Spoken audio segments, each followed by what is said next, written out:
Hey, what's up, everybody? True Boxing here. Thank you for coming back to Get Hit with the Truth. So today we're doing the preview for Saturday, January 29th, the card that is taking place on ESPN. But as a bonus, I'm going to throw in a fight that I don't know if it's going to be on pay-per-view or where it's being viewed. But I'm going to throw in the Cruiserweight title fight taking place, the mandatory rematch between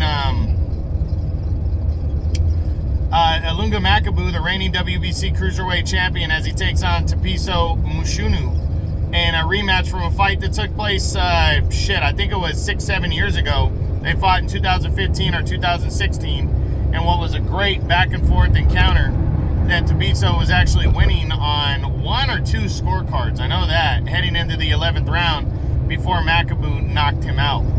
So now the two fighters have definitely gotten better. They've lost fights since, but have bounced back to be sitting at the top of cruiserweight here at the beginning of 2022. I got Makabu as my number 3 cruiserweight in the world. Mushunu is my number 9, and Makabu's been doing well since he bounced back from the Tony Bellew loss. A few years ago. He's worked his way back into the mix, and in 2020 he captured a world championship in January 2020, and now 2 years later is making a second defense of his title against Mushunu, and a potential win could lead to a Canelo Alvarez fight, as Canelo has expressed interest in moving up to cruiserweight and challenging for a championship in his 5th weight class, trying to become the first Mexican to ever accomplish that, which would be a big feat. So, Makabu here has an opportunity to stay at the top of cruiserweight and land a Canelo fight, which is a big deal. Mushunu has even more to fight for, in my opinion, as obviously a Canelo fight's in there, but revenge for a prior defeat in his career to Makabu, and a first world title is on the line. So, it's a big, big deal for both men. Going to be a very good action-packed fight, in my opinion. And I'm picking Makabu to win a close decision, to be honest. I think it could go either way. I think Mushunu could win by a decision. He's been hot since he defeated Denis Lebedev a couple years back, and he's been pretty much rearing to go. And I really think it's a fight that could go either direction. So we'll see what happens. But that's this weekend, and the undercard actually sees secondary heavyweight champion Trevor Bryan defending his title as well in an optional defense. So you guys should pay attention and look forward to this one, because I think it's going to be a decent card if depending on where Don King's putting it out. So I'm not quite sure, but we'll see. But the main fight to talk about is on ESPN, and it's a good 130-pound super featherweight tilt right here. You got Robson Conceicao from Brazil taking on undefeated Xavier Martinez. This is a big fight right here at 130.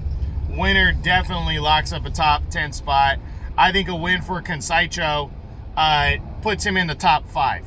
If you forgot, Conceicao just 4 months ago, he challenged Oscar Valdez for the WBC super featherweight title, as Valdez was coming off of his career best win and 11th round knockout of Miguel Berchelt, who was number 1 in the division. So heading into the fight with Conceicao, Valdez was a number one super featherweight in the world, but he had a failed drug test. The WBC and the governing body, the WBC and the Athletic Commission, allowed Valdez to hold on to his title, and he would take on Conceicao, and Conceicao seemingly, in my opinion, outboxed Valdez. The first half of the fight, he was dominating, using his jab, counter-punching, really good performance. Second half of the fight, Valdez got back into it, but I thought from the eyeball test, because I didn't personally score this fight, but from the eyeball test, I thought Conceicao should have walked away with the win, a close win, but I thought he should have walked away with it. But because Valdez closed that gap, he walked away the winner by controversial unanimous decision. But what was controversial was the scores in the fight. They had it almost a blowout for Valdez, And I was really bullshit. It was one of my most controversial fights of the year right there. But, you know, this one, Conceicao now heading in, wants to prove himself, taking on Xavier Martinez, undefeated contender on the rise is Martinez, but I think he's coming in the underdog in this one. And, excuse me, the reason why, not sure if he's ready for a guy like Conceicao is because of his performance. His last 2 performances, when he stepped up, he took on former world title challenger Claudio Marrero and then Juan Carlos Burgos. So 2 veterans right there. But, you know, don't get me wrong, he should have won the fight. I mean, the fight with Marrero was very close, and he walked away with a close decision in that one. But the fight with Burgos wasn't really close, but you could tell he was getting pushed in that fight, you know, that Burgos was really pushing him. And, you know, it's going to be interesting to see how he bounces into this one against Conceicao. You know, I'm sure he wouldn't have taken the fight if he didn't think he could win, but I think it's going to be a tall order. I'm predicting Conceicao is going to outbox Martinez, break him down, and I think he's going to walk away with a clean decision in this one and really take his best step forward towards getting right back into the mix here at 130 pounds. So, you know, I like the opponent for Conceicao coming back. Martinez, he has an opportunity to take a very big step if he can pull out the upset victory here over Conceicao. So don't miss it on ESPN or ESPN Plus. Xavier Martinez versus Robson Conceicao in a big super featherweight fight at 130 pounds. I hope you guys enjoyed this. True Boxing, you've been hit with the truth.